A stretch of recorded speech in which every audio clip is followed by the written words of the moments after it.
مونږ چې په کومه جدید دنیا کې اوسېږو دلته د هر څیز شاته ساینس کارفرما دی.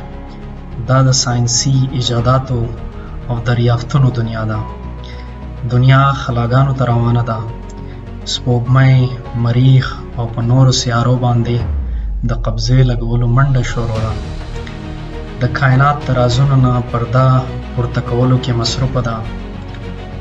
میډیکل ساینس کې ډیر په تیزۍ پرمختګ شروع دی، خو موږ پښتانه د ساینس په دې منډه کې ډیر وروسته یو. د هغې بنیادي وجه د فرسوده او ساینس نه محروم تعلیمي نظام دی. په ساینسي آګاهۍ کې یو اهم رکاوټ د انګریزۍ ژبې سره ناواقفیت دی.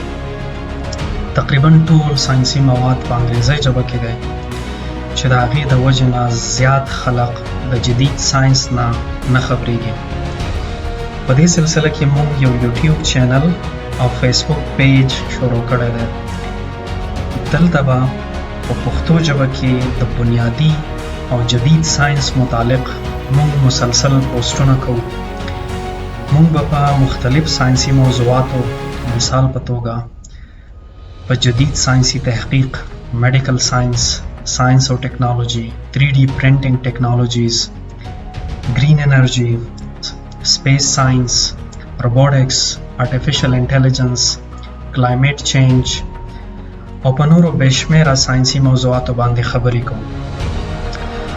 که تاسو غواړئ چې د جدید ساینس نه ځان خبر کړئ، زده کړه وکړئ او د ملک په ترقۍ کې خپل کردار ادا کړئ، نو زموږ د فیسبوک پیج فالو کړئ او د یوټیوب چینل ورسره سبسکرایب کړئ.